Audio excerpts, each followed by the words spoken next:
안녕하십니까 여러분, 이거미디어 감독 김비디오입니다. 요즘 들어 내돈내산 리뷰를 좀 많이 하는 것 같은데 좋아하시는 분들이 많으니까 계속해서 진행을 해보도록 하겠습니다. 오늘 한번 주제로 다룰 카메라는 지금 제 손에 있는 FX30입니다. 아시는 분들은 아시겠지만 지금 저희는 수년째 이거미디어라는 프로덕션 회사를 운영 중에 있으며 회사별로 다양한 카메라들을 다 보유 중에 있긴 하지만 메인으로 소니의 브라노를 보유 및 운영 중이며 FX9, 6, 3 등등 모두 다 가지고 있습니다. 예전에 브라노를 구입하기 이전에는 FX9을 메인으로 많이 사용을 해왔는데 이제 경기가 어려워졌는 만큼 저희 회사만의 좀 차별점을 두기 위해서 FX9과 6를 가져갈 법한 현장에 브라노를 메인캠으로 가지고 가기 시작을 했습니다. 거기다 캐논에서 새롭게 C400과 C80을 출시를 한다고 해서 세대 교체를 위해 FX9과 6를 처분을 하게 되었어요. 하지만 다들 아시겠지만 이제 2캠 세팅은 조금 불안한 게 있잖아요. 그렇다고 또 FX3를 두 대 쓰고 싶진 않고 이제 비슷하면서 약간 다른 느낌을 얻어보고자 FX30을 최근에 서브캠으로 드리게 되었습니다.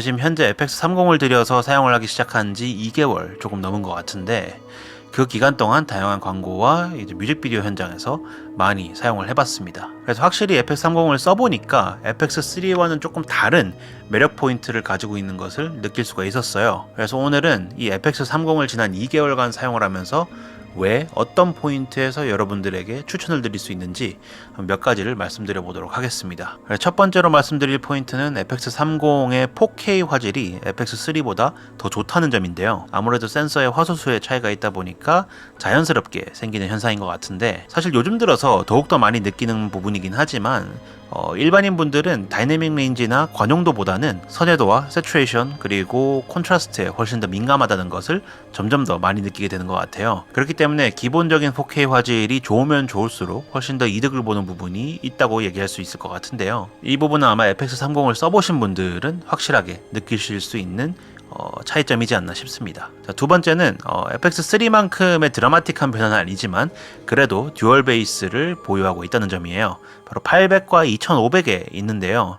솔직히 말씀드리면은 FX3를 쓰시던 분들이라면은 조금 답답하게 느끼실 수가 있습니다. 아무래도 12800과 2500의 차이는 엄청 크기 때문인데요. 사실 FX3의 12800이 좀 이렇게 얘기해도 되는지 모르겠지만 가끔 과하게 느껴질 때가 있긴 해요. 왜냐면 야간에 12800에 두고 ND 필터를 끼고 촬영하는 경우도 되게 많기 때문이죠. 그러다 보니까 2500이면은 어떻게 보면 굉장히 현실적인 업그레이드라고 할 수가 있는데 여러분들이 실내에서 약간 광량이 부족할 때 적당히만 이제 부스트업을 시켜줄 수 있는 역할로는 충분하다고 저는 생각을 합니다. 그 다음으로 말씀드릴 부분은 이제 포인트라기보다는 이제 하나의 비교에 가깝긴 한데 아무래도 비슷한 가격대에 GV1이 있다 보니까 GV1과 FX30을 비교했을 때 어떤 것을 더 추천하냐고 여쭤보시는 분들이 계시더라고요. 사실 저는 이 두 가지 카메라는 만들어진 용도가 굉장히 다른 카메라라고 생각이 듭니다. GV1은 사실 유튜브용이나 아니면 일반인 분들이 이제 하이 퀄리티의 영상이나 사진을 얻기 위해서 사용하시기에는 더할 나위 없이 너무나도 좋은 선택이라고 생각이 돼요. 아무래도 훨씬 작은 폼팩터에 배터리는 동일한 걸 사용하는 정말 놀라운 선택을 소니가 해줬기 때문에 어떻게 보면은 단점이 없는 카메라로 보여질 수 있지만 사실 저희처럼 상업 영상을 하는 사람들에게 있어서는 팬이 달려있고 안 달려있고는 이제 신뢰도 부분에서 굉장히 큰 차이를 느낄 수가 있기 때문에 아무래도 FX3의 폼팩터에 팬이 달려있는 동일한 구조를 가지고 있는 FX30을 더 추천드릴 수밖에 없는 것 같아요. 한 가지 이제 약간 이 얘기를 하면서도 좀 불안한 부분이 있다면은 몇몇 분들이 FX30을 쓰면서 발열을 겪은 적이 있다고 하시는 분들도 계시더라고요. 그런데 이 부분은 만약에 제가 겪게 된다면은 아래 댓글에다가 수정으로 뭔가를 적도록 하겠습니다. 일단 저희가 지난 2개월간 야외 촬영이든 실내 촬영이든 사용을 하면서는 아직까지는 발열을 겪은 적은 없습니다. 그 다음으로는 이제 크롭 바디이기 때문에 여러분들이 얻으실 수 있는 장점을 한 가지를 말씀드리고 싶은데요. 바로 풀 프레임과 비교를 했을 때 훨씬 가볍고 저렴한 렌즈들이 되게 많다는 점이에요. 이번에 아이돌 뮤직비디오를 촬영을 할 때 댄스 부분은 전부 다 FX30을 이용해서 촬영을 했거든요. 이때는 촬영 환경이 좀 특수하긴 했는 게 이제 로케이션에 도착을 했는데 하필이면은 에어컨이 고장이 나가지고 저희가 실외와 실내 촬영 모두 다 굉장한 더위에서 촬영을 진행을 했어야 했습니다.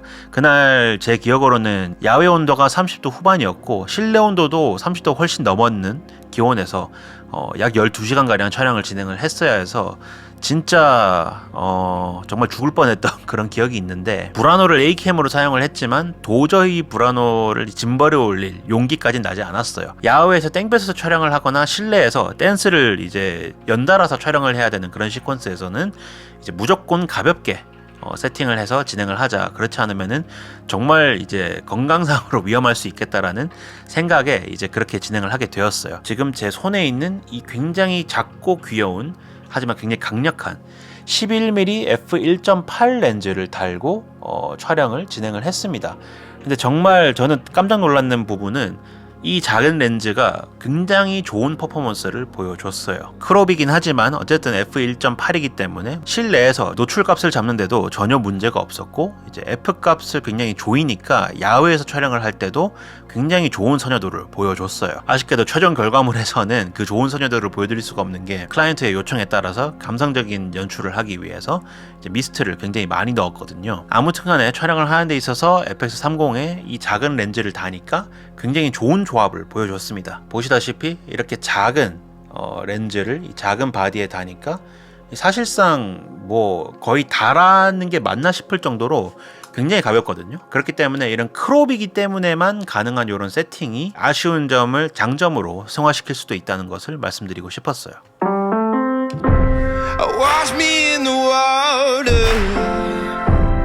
Cleanse me in the mercy. 자, 그렇다면 마지막 포인트를 말씀을 드리면은, 어떻게 보면은 이번 영상의 제목을 왜 이렇게 정했는지를 설명드릴 수가 있을 것 같아요. 아무래도 방송국이나 뭐 TV 촬영 현장에 가지 않는 이상 캐논보다는 소니를 더 메인으로 쓰는 현장이 늘어나고 있는 추세다 보니까 FX3를 드림 카메라로 꼽는 학생분들이 되게 많은 것으로 알고 있어요. 하지만 다들 아시겠지만 FX3는 여전히 현역이고 가격도 그렇게 싼 편에 속하지는 않습니다. 사실 저는 그동안 다양한 구독자분들을 많이 만나면서 본인들의 꿈이 감독이라고 얘기를 하면서 카메라에 투자를 하지 못하는 모습을 보면은 답답하면서도 되게 슬프다는 생각을 하게 되었어요. 사실 저희가 다양한 카메라들 많이 접하고 많이 겪다 보니까 자연스럽게 이제 경제관념이 많이 파탄이 나게 되는데, FX3가 사실 현실적으로 봤을 때 당장 투자를 하기에는 부담스러운 금액인 것은 사실이거든요. 그렇기 때문에 저는 오히려 FX30이 굉장히 좋은 선택지라고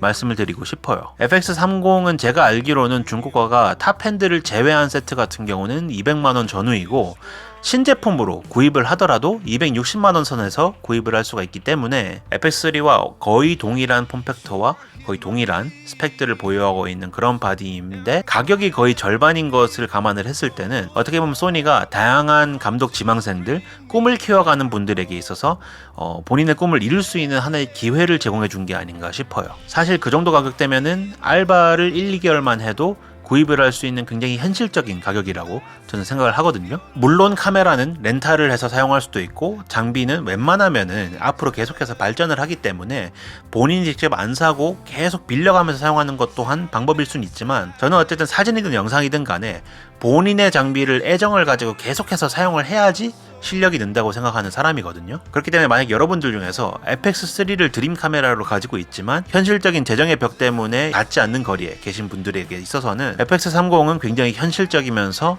굉장히 좋은 대안이라고 생각이 됩니다. 뿐만 아니라 현장에서 FX30을 메인캠으로도 사용을 해봤는데, 클라이언트가 결과물을 보고 뭐 이건 왜 이래요? 아니면 약간 의문을 가지거나 뭐 심도가 어떻고 뭐 이런 얘기 전혀 안 합니다.